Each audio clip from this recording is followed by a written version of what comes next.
Good morning. UPSC और MPPSC और state PSC के सभी योद्धाओं का कौटिल्य द्वितीय एकेडमी में आपका स्वागत है। और मैं सुर सिंह सोलंकी। और हम पिछले अध्यायों में या पिछले एपिसोडों में विषय प्रवेश के ऊपर सामान्य चर्चा कर रहे हैं, क्योंकि किसी भी विषय को पढ़ने से पहले उस सब्जेक्ट के अंतर्गत आने वाले टॉपिकों का सामान्य ज्ञान होना बहुत जरूरी होता है। तो बात आती है कि किसी भी विषय को पढ़ने या किसी भी काम को करने में प्रारंभिक रूप से कठिनाइयां आती है, और कठिनाइयों से जो डटकर सामना करता है वही असली कुर्सी का हकदार होता है। समस्या आती है, चुनौती आती है, उसे स्वीकार करो और क्या कमी रह गई खुद में और आगे बढ़ो। तो आज हम शुरू करते हैं तीसरा सब्जेक्ट संविधान के अंतर्गत। तो संविधान जो हमारे देश का सबसे बड़ा विधान है, वो उसके बारे में विषय प्रवेश करने जा रहे हैं हम।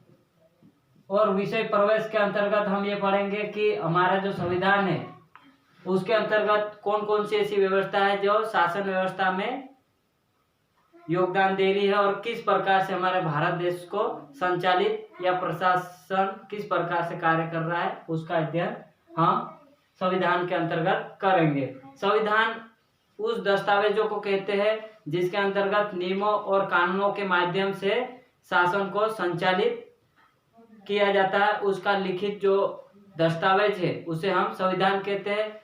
जो संविधान वेता है वो अलग अलग संविधान की परिभाषा देते हैं, और संविधान एक अंग्रेजी में से कॉन्स्टिट्यूट या कॉन्स्टिट्यूशन कहते हैं, और जो लैटिन भाषा का शब्द है, और कॉन्स्टिट्यूट का अर्थ होता है प्रबंध करना, व्यवस्था करना या आयोजन करना होता है। तो जिस प्रबंध करना या जिस आयोजन के माध्यम से किसी देश का शासन संचालित किया जाता है उसका लिखित दस्तावेज को संविधान कहते हैं। और संविधान के अंतर्गत हम जितने भी भाग है, जितने भी संविधान के अंग है, उनका हम विस्तृत अध्ययन करेंगे। इससे पहले हम जो भी महत्वपूर्ण सब्जेक्ट है उनके विषय प्रवेश पर सामान्य चर्चाएं कर रहे हैं। तो हमारा जो संविधान है, संविधान में मूलतः 3 अंग है। सरकार के 3 अंग है, कार्यपालिका, विधायिका और एक है न्यायपालिका। कार्यपालिका का मुख्य कार्य क्या है? जो विधायिका द्वारा जो कानून बनाए जाते हैं उनका क्रियान्वित करना और कानून व्यवस्था को बनाए रखना। और दूसरी बात आती है विधायिका। विधायिका के अंतर्गत शासन संचालन करने के लिए कानून बनाना मुख्य कार्य होता है विधायिका के अंतर्गत। विधायिका मतलब कानून बनाना। और न्यायपालिका के अंतर्गत देश के अंदर जो भी नियमों का उल्लंघन होता है, किसी भी व्यक्ति के मूल अधिकारों का उल्लंघन होता है, तो न्याय व्यवस्था उसमें स्थापित की गई है। तो भारत लंबे समय तक ब्रिटिश ईस्ट इंडिया कंपनी का गुलाम रहा है, अधीनस्थ रहा है। तो हमारे जो संविधान का विकास हुआ है अधिकतर कंपनियों के शासन को नियंत्रित करने के लिए अधिनियमित किया गया था, वहीं से हमारे संविधान का विकास होता है। तो हम 3 अंगों के बारे में पढ़ेंगे। सबसे पहले आता है कार्यपालिका। कार्यपालिका के अंतर्गत हम संसदीय शासन व्यवस्था है और संघात्मक शासन व्यवस्था है। हमारा देश संघात्मक है क्योंकि भारत देश राज्यों का संघ है, और संघ और राज्यों में एक समान शासन व्यवस्था है। तो संघ में जो या केंद्र में जो कार्यपालिका है उसके अंतर्गत हम राष्ट्रपति का अध्ययन करेंगे, और दूसरा है उपराष्ट्रपति का अध्ययन करेंगे, और तीसरा है प्रधानमंत्री और मंत्रिपरिषद। ये केंद्र के कार्यपालिका के अंतर्गत आते हैं।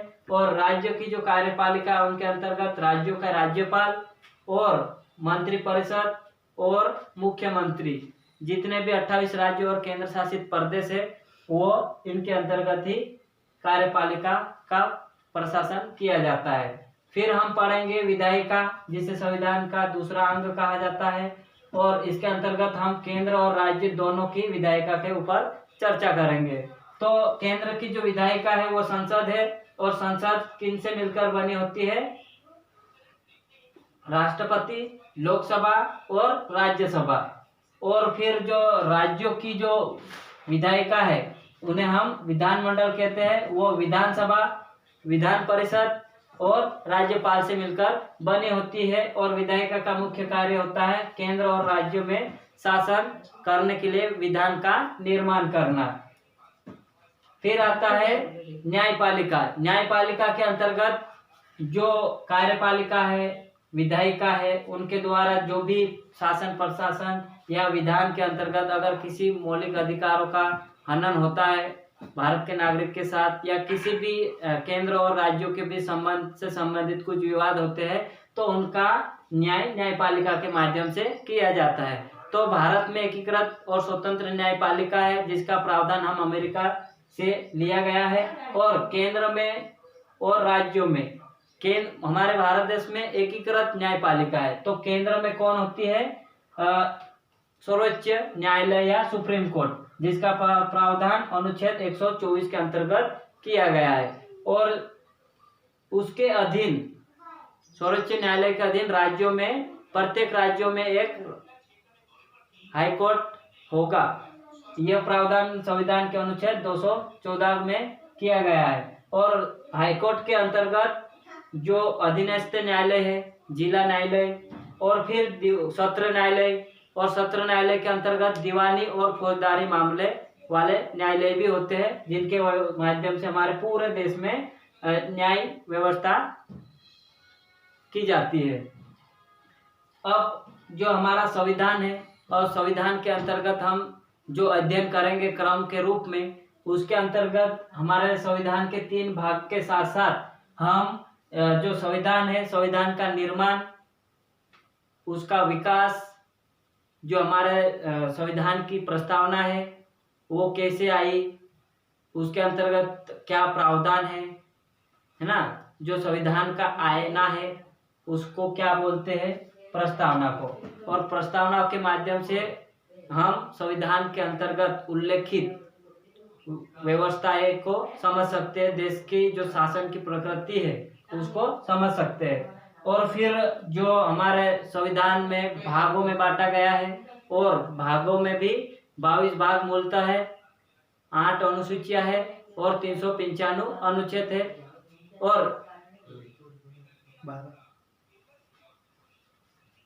और आधुनिक समय में जो भाग है वो मूलतः तो 22 ही है, लेकिन उसके अंतर्गत 4 का, 9 का, 9 का ऐसे जोड़ा गया है। ऐसे करते हुए भारत के जो संविधान के भाग है वो 25 हो गए हैं। और अनुसूचियां मूलतः 8 थी, वो अभी वर्तमान में 12 है। और जो हमारे अनुच्छेद है वो अनुच्छेद मूलतः 395 है, लेकिन वर्तमान में नए भी अनुच्छेद जोड़े गए हैं करके वो 468 से भी अधिक हो गए हैं। ठीक, तो उनका अध्ययन हम करेंगे। उसके बाद जो हमारी अनुसूचियां है, जो संविधान के भाग है, उनके विस्तृत अध्ययन करने के लिए अनुसूचियों का गठन किया जाता है कि हम किस तरह से डायरेक्ट उसका शासन प्रबंधन कर सकते हैं। तो अनुसूचियां है, अनुसूचियां भी मूलतः कितनी थी? 8, और बाद में जोड़कर 12 अनुसूचियां कर दी गई है। फिर जो हमारे देश के अंतर्गत जो शासन व्यवस्था के लिए मूलतः जो अंग है 3 है, कार्यपालिका, विधायिका और न्यायपालिका। इसके अलावा जो निर्वाचन है, और जो हमारा जो मिशन चल रहा है यूपीएससी और एमपीपीएससी, वो भी एक संवैधानिक निकाय है। तो ऐसे संवैधानिक निकायों का भी अध्ययन हम करने वाले हैं, जैसे अनुसूचित जाति आयोग, अनुसूचित जनजाति आयोग, अल्पसंख्यक आयोग, भाषाई आयोग, उनका भी हम संविधान के अंतर्गत अध्ययन करेंगे। इसके अलावा जो संविधान से बाहर है, जो संसद के, जो राष्ट्रपति के अध्यादेश के द्वारा जो कानून बनते हैं, उनके माध्यम से, जिनका उल्लेख ना तो संविधान में है लेकिन फिर भी वो शासन व्यवस्था में अपना योगदान दे रहे, तो वो भी संस्था इसके अंतर्गत शामिल होती है। तो इसके अंतर्गत नीति आयोग, जिसे पहले क्या कहा जाता था? योजना आयोग कहा जाता था, और उसी के रूपांतरण से क्या बना है? नीति आयोग। फिर सीवीसी, केंद्रीय अन्वेषण, ये सेंट्रल विजिलेंस कमीशन, और फिर एक आता है central information commission, CBI, Lokpal और लोकायुक्त। इनका भी अध्ययन हम संविधान के अंतर्गत करेंगे। इसके अलावा भारत के देश में शासन प्रशासन करने के लिए अन्य राजनीतिक दल होते हैं, दबाव समूह होते हैं, तो उनका भी हमारे संविधान या भारत जैसे लोकतांत्रिक देश में महत्व है।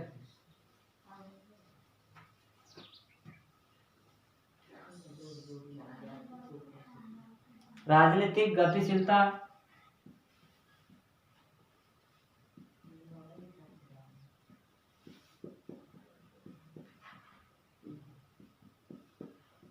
राजनीतिक दल, दबाव समूह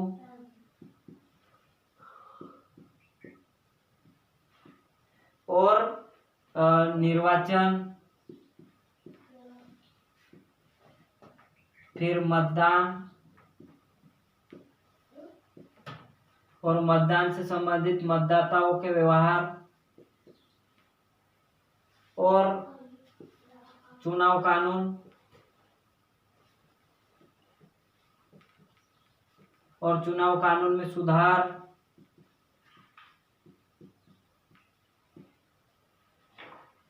और राष्ट्रीय एकता क्या है, इसे कैसे अक्षुण्ण रखा जा सकता है उसके बारे में है, और विदेश नीति, इनका भी उल्लेख संविधान के बाहर के माध्यम से संसद द्वारा किया जाता है, इसके लिए नीति बनाई जाती है। तो ये हमारे इस वीडियो के माध्यम से हम संविधान के विषय प्रवेश किया और जाना कि इसके अंतर्गत किन किन चीज़ों का अध्ययन किया जाता है ना। तो धन्यवाद दोस्तों, अगले वीडियो में मिलते हैं।